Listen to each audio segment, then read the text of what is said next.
Edward the Blue Engine was getting old. His bearings were worn, and he clanked as he puffed along. He was taking 20 empty cattle trucks to a market town. The sun shone, the birds sang, and some cows grazed in a field by the line. "Come on, come on, come on," puffed Edward. "Oh, oh, oh, oh, oh," screamed the trucks. Edward puffed and clanked. The trucks rattled and screamed. The cows were not used to trains. The noise and smoke disturbed them. They twitched up their tails and ran. They galloped across the field, broke through the fence, and charged the train between the 13th and 14th trucks. The coupling broke, and the last 7 trucks left the rails. They were not damaged, and stayed upright. They ran for a short way along the sleepers before stopping. Edward felt a jerk, but didn't take much notice. He was used to trucks. "Bother those trucks," he thought. "Why can't they come quietly?"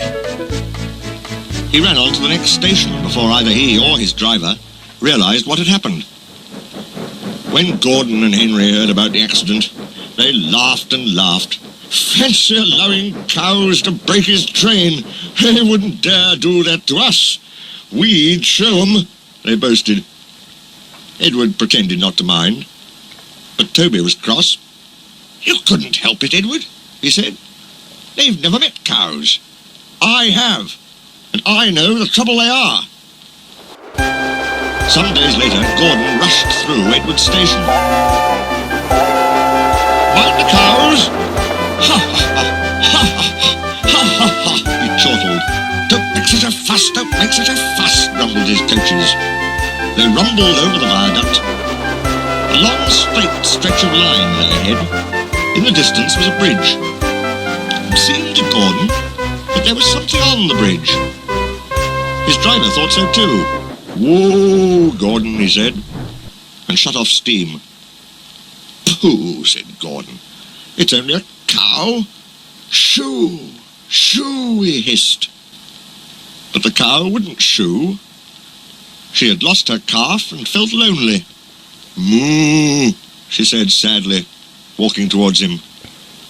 His driver, Farman, and some passengers tried to send her away, but she wouldn't go, so they gave it up. Presently Henry arrived with a train from the other direction. "What's this?" he said grandly. "A cow! I'll soon settle her. Be off, he hissed. But the cow turned and mooed at him. "I don't want to hurt her," he said. Drivers, firemen and passengers again tried to move the cow, but failed. Henry's guard went back and put detonators on the line to protect his train. At the nearest station he told them about the cow. "Oh, that must be Bluebell," said a porter thoughtfully. "Her calf is here, ready to go to market. We'll take it along." So they unloaded the calf and took it to the bridge. "Moo, moo," wailed the calf. "Moo, moo," bellowed Bluebell. She nuzzled her calf happily, and the porter led them away. The 2 trains started. "Not a word, keep it dark," whispered Gordon and Henry as they passed. But the story soon spread. "Well, well, well," chuckled Edward. "2 big engines, afraid of 1 cow." "Afraid? Rubbish," said Gordon huffily.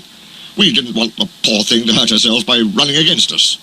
We stopped so as not to excite her. You see what I mean, my dear Edward?" "Yes, Gordon," said Edward gravely.